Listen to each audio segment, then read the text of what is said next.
hinallañ allillanchu qhalillachu wayqipanaykuna. Kaypiña karunchis Jesús asiminchis rimayta yachananchispaq. Hoy vamos a aprender a plantear 4 preguntas usuales en quechua. Así que sigue nuestro canal y no te pierdas este gran video. ¿Qué hiciste ayer? ¿Cómo decimos en quechua? Imatan, Jaina, Unchay, Rua, Ranki. Sería nuestra respuesta. ¿Qué hiciste ayer? Imata, Jaina, Unchay, Rua, Ranki. ¿Qué comiste ayer? Lo mismo podríamos plantear. Imatan, Jaina, Unchay, Miju, Ranki. Fíjense. Imatan, Jaina, Unchay, Miju, Ranki. ¿Qué harás mañana?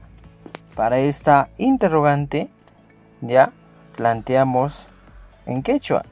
Imatan, ya, pajarín. Recuerden esto. Imatan, pajarín, ruwanki. ¿Qué harás mañana? ¿Qué quieres hacer? En quechua a esta pregunta respondemos y decimos Imatan, ruwaita, munanki. Entonces, amigos, estas serían las preguntas que podemos plantear en quechua.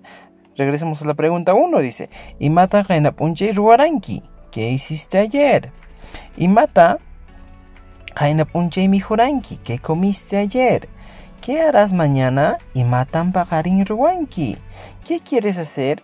Imatan ruwaita munanki. A practicar estas preguntas. Te invito a que te suscribas a nuestro canal para que puedas recibir más contenido de este tipo. No tu pananchiskama.